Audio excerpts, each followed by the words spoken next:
जय श्री हरि नारायण भक्तों, आशा है आप सभी का दिन मंगलमय रहे। आज हम आप सभी के लिए लेकर आए हैं वैशाख पूर्णिमा व्रत कथा एवं महत्व।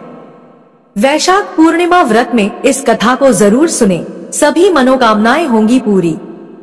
हिंदू पंचांग के अनुसार वैशाख माह के शुक्ल पक्ष की पूर्णिमा तिथि पर हिंदू नववर्ष की दूसरी पूर्णिमा पड़ती है। इसे वैशाख पूर्णिमा के नाम से जाना जाता है। इस वर्ष वैशाख पूर्णिमा 23 मई को है। मान्यता है कि पूर्णिमा पर दान पुण्य करने से जातक को 32 गुना अधिक शुभ फलों की प्राप्ति होती है।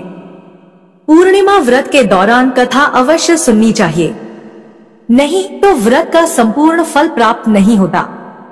वैशाख पूर्णिमा व्रत का महत्व। पूर्णिमा का पर्व भगवान विष्णु और मां लक्ष्मी को समर्पित है। हर महीने शुक्ल पक्ष की चतुर्दशी तिथि के अगले दिन पूर्णिमा का त्योहार मनाया जाता है। इस दिन श्री हरि और मां लक्ष्मी की आराधना करने से व्यक्ति की हर इच्छा पूर्ण होती है और जीवन में खुशियों का आगमन होता है।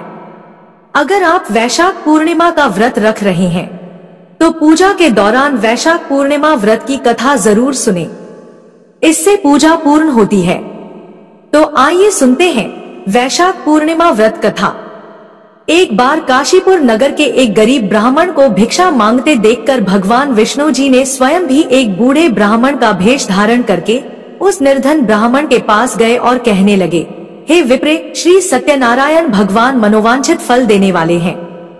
तुम उनका व्रत पूजन करो, जिसे करने से मनुष्य सब प्रकार के दुखों से मुक्त हो जाता है। इस व्रत में उपवास का भी अपना महत्व है, किंतु उपवास को मात्र भोजन न ग्रहण करना ही नहीं समझना चाहिए। उपवास के समय हृदय में यह धारणा होनी चाहिए कि आज श्री सत्यनारायण भगवान हमारे पास ही विराजमान है। अतः अंदर व बाहर शुचिता बनाए रखनी चाहिए और श्रद्धा विश्वास पूर्वक भगवान का पूजन कर उनकी मंगलमय कथा का श्रवण करना चाहिए। श्री सत्यनारायण की कथा बताती है कि व्रत पूजन करने में मानव मात्र का समान अधिकार है, चाहे वह निर्धन, धनवान, राजा हो या व्यवसायी, ब्राह्मण हो या अन्य वर्ग, स्त्री हो या पुरुष। यही स्पष्ट करने के लिए इस कथा में निर्धन ब्राह्मण, गरीब लकड़हारा, राजा उल्कामुख, धनवान व्यवसायी, साधु, वैश्य और उसकी पत्नी लीलावती, पुत्री कलावती, राजा तुंगध्वज एवं गोपगणों की कथा का समावेश किया गया है। इस कथा के अनुसार जैसे ही लकड़हारा, गरीब ब्राह्मण, उल्कामुख, गोपगणों ने सुना कि यह व्रत सुख, सौभाग्य, संपत्ति सब कुछ देने वाला है, तो वह सुनते ही श्रद्धा, भक्ति तथा प्रेम के साथ सत्यव्रत का आचरण करने में लग गए और फलस्वरूप सुख भोग कर परलोक में मोक्ष के अधिकारी हुए। एक साधु और वैश्य ने भी यही प्रसंग राजा उल्कामुख से सुना, किंतु वैश्य का विश्वास अधूरा था और श्रद्धा में कमी होने के कारण उसने मन में प्रण लिया कि संतान प्राप्ति पर सत्यव्रत पूजन करूंगा। समय बीतने पर उसके घर एक सुंदर कन्या ने जन्म लिया। पत्नी ने व्रत की याद दिलाई तो उसने कहा कि कन्या के विवाह के समय करेंगे। समय आने पर कन्या का विवाह भी हो गया, किंतु उस वैश्य ने व्रत नहीं किया और विवाह के कुछ समय बाद ही वह अपने दामाद को लेकर व्यापार के लिए चला गया। वहां उसे चोरी के आरोप में राजा चंद्रकेतु द्वारा दामाद सहित कारागार में डाल दिया गया। उसके अपने घर में भी चोरी हो गई। पत्नी लीलावती और पुत्री कलावती भिक्षा वृत्ति के लिए विवश हो गई।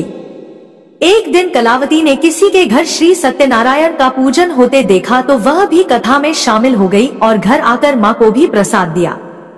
तब मां ने अगले दिन श्रद्धा से व्रत पूजन कर भगवान से पति और दामाद के शीघ्र वापस आने की इच्छा मांगी।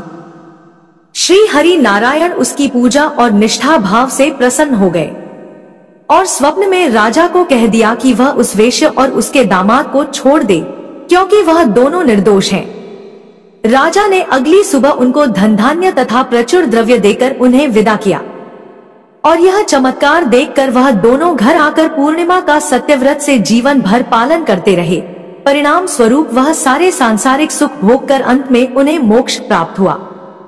इसी प्रकार एक बार राजा तुंगध्वज ने वन में गोपगणों को श्री सत्यनारायण भगवान का पूजन करते देखा, किंतु अपने अभिमान की वजह से राजा न तो पूजा स्थल पर गया, न दूर से ही प्रणाम किया और न ही गोपगणों द्वारा दिया प्रसाद ग्रहण किया।